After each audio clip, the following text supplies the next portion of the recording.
11월 5일 수요일 복음이 이끄는 일상 시작하겠습니다. 오늘 제목은 우리를 지켜주는 공동체라는 제목입니다. 팀 켈러 목사님은 소그룹에 참여하는 사람이 주일 예배에 참여하는 사람의 절반에 못 미치는 교회는 공동체가 아니라 소비자 문화 센터로 변질되어 간다 이렇게 경고했습니다. 교회들이 소그룹에 참여하는 사람들의 숫자가 주일 예배에 참여하는 사람의 절반에 못 미치면 공적 예배만 나오고 이제 소그룹에는 참여하지 않겠다는 거죠.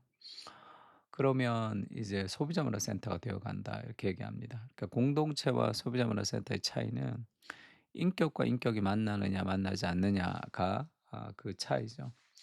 소비자 문화 센터에 사람들이 많이 가는 이유는 자신의 유익을 위해서 무언가를 배우고 싶어 하기 때문에 가는 거죠. 그래서 뭐 인제 요리를 배우고 아이들 뭐 그 진흙 만지는 거 뭐 이런 거 모래놀이 하는 거 이런 거 배우러 갑니다. 가서 쪼끔 교제도 하죠. 그러나 그가 소비자 문화센터에 가는 이유는 내가 원하는 그 기술을 배우는 거, 나의 유익을 위해서 가는 겁니다. 근데 인제 교회가 인제 비슷해진다는 거죠.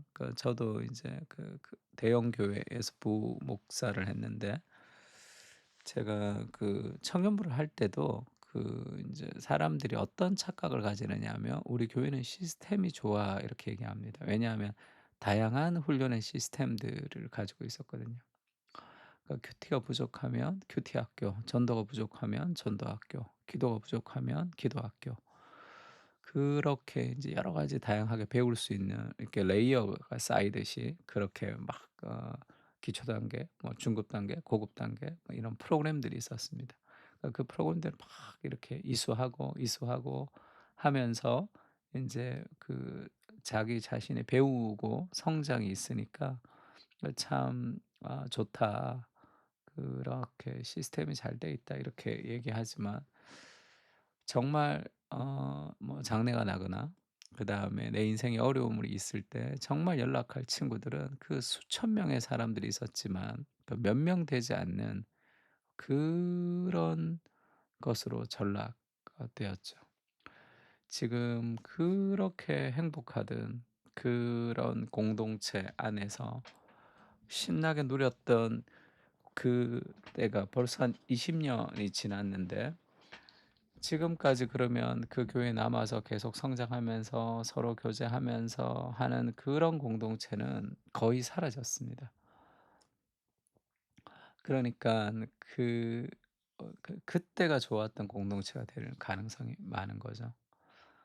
그런 그러니까 그렇게 만나는 소비자 문화 센터 같이 되는 것의 가장 큰 문제점은 내가 소그룹에 참여하느냐 하지 않느냐가 아닙니다. 나를 위해서 소그룹에 참여하고 나를 위해서 소그룹에 참여하지 않는 신앙이라는 게 자기중심적이 되는 거죠. 자기중심성이 굉장히 강화되는 겁니다. 내가 나오고 싶으면 예배에 나오고 내가 나오고 싶지 않으면 나오지 않고 또 마찬가지죠. 자기중심성이 굉장히 강하잖아요. 신앙이라는 것은 하나님을 너무 사랑해서 그 하나님을 위해서 무언가를 하는 거죠. 근데 우리는 하나님을 사랑하는 것도 나를 위해서, 그리고 신앙생활에서 뭔가 기도하는 것도 나를 위해서.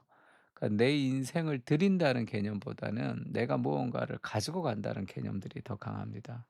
그것은 아직 은혜를 경험하지 못한 사람의 특징과 같은 거죠. 신앙적으로 어린 사람들의 특징입니다. 그래서 우리가 소그룹에 참여하는 이유는 하나님의 은혜를 받으면 하나님과 타인을 향한 관심이 있습니다. 그 사람의 이야기를 듣고 싶고 그를 격려하고 그를 위해서 기도하고 그러면서 성장하는 거죠. 그래서 인격적인 교제가 필요하고 소비자 문화 센터와 공동체의 차이는 인격적인 만남이 있는지 없는지 그것이 이제 판가름되죠. 인격 안에서 하나님의 말씀을 성령께서 우리 안에 역사하실 때 삶이 변화됩니다. 사람은 강의를 통해서 변화되지 않아요. 지혜와 성품과 인격이 자라는 거, 은혜가 자라는 것은 예배나 개인의 경건, 강의나 설교를 통해서 되는 것이 아니라 그건 출발입니다. 출발이에요. 인격과 인격이 만나는 공동체라는 장에서 이루어지는 거죠. 기도에 대한 설교를 듣고 성경 읽기에 대한 성경 설교를 들었다면 그것이 소그룹 안에서 격려를 통해서 꾸준히 완성되는 겁니다. 인간은 홀로 신앙생활하도록 창조된 사람들이 아니라 삼위일체의 관계성에서 누리는 행복을 나누도록 창조되었습니다. 개인은 연약합니다. 우리를 지켜주는 것은 공동체입니다. 공동체 안에서 서로 사랑하는 과정을 통해서 때로는 갈등을 통해서 우리는 자라게 됩니다. 우리가 지향하는 곳은 어디입니까? 그러니까 공동체 안에서 우리가 사랑받을 수 없는 내가 사랑을 받으면서 또 사랑할 수 없는 사람들을 사랑하면서 우리는 자랍니다. 그리고 또 우리가 자라는 것은 인격과 인격이 부딪힐 때 갈등을 통해서 자라는 거거든요. 직장도 마찬가지입니다. 직장 생활을 하면 대인관계가 힘들죠. 그러니까 '하나님 왜 나를 이 힘든 사람들 속에서 나를 두실까?' 인제 그런 생각을 할 때가 많습니다. 기도하면서 그 사람이 막 변화되거나 그 사람이 좀 바뀌거나 나를 그 자리에서 옮겨 주시거나 그런 일들이 좀 있으면 좋은데 그런 일이 잘 일어나지 않고 우리가 늘 이 갈등의 상황 속에서 우리가 좀 있을 때가 있습니다. 그것을 우리가 너무 많은 스트레스를 받아 하는 경향이 있는데 그것도 하나님이 우리를 성장시키는 과정이죠. 우리는 사랑을 받으면서도 성장하지만 어떤 갈등과 어려움 속에서도 우리의 그 모난 부분이 깎이기도 합니다. 그래서 하나님이 우리에게 인내를 알려주실 때 인내를 배우면 신앙생활에서 굉장히 많은 것을 얻을 수 있는데 인내를 배운다는 것은 어려운 과정을 오래 참는 것으로 배우죠. 그 속에서 하나님이 함께 하십니다. 그 갈등의 상황, 어려운 상황 속에서도 하나님의 은혜가 함께 한다는 것을 기억할 때 그때 우리가 성장하게 되는 거거든요. 요한일서는 어느 때나 하나님을 본 사람이 없지만 만일 우리가 서로 사랑하면 하나님이 우리 안에 거하시고 그의 사랑이 우리 안에 온전히 이루어지느니라. 그러니까 하나님을 보지 못했지만 서로 사랑하는 공동체를 통해서 사람들은 하나님을 볼 수 있습니다. 그리고 이 철이 철을 날카롭게 하는 것 같이 사람이 그의 친구의 얼굴을 빛나게 한다 할 때 철이 철을 날카롭게 한다는 게 뭡니까? 부딪히는 거죠.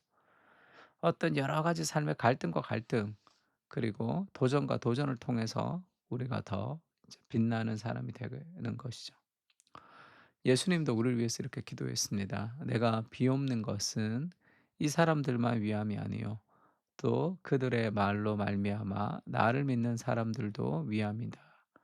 아버지여 아버지께서 내 안에 내가 아버지 안에 있는 것 같이 그들도 다 하나가 되어서 우리 안에 있게 하사." 그러니까 삼위일체의 교제 안으로 하나님 우리를 초대하신다는 거죠. 세상으로 아버지께서 나를 보내신 것을 믿게 하옵소서. 아멘. 이런 공동체 안에서 서로 사랑하는 관계성 안에서 오늘도 우리가 성장한다는 것을 좀 기억하고 그렇게 좀 기도했으면 좋겠습니다. 직장도 마찬가지죠. 하나님의 은혜가 오늘도 우리와 함께 하시기를 함께 기도했으면 좋겠습니다. 다 같이 기도하겠습니다.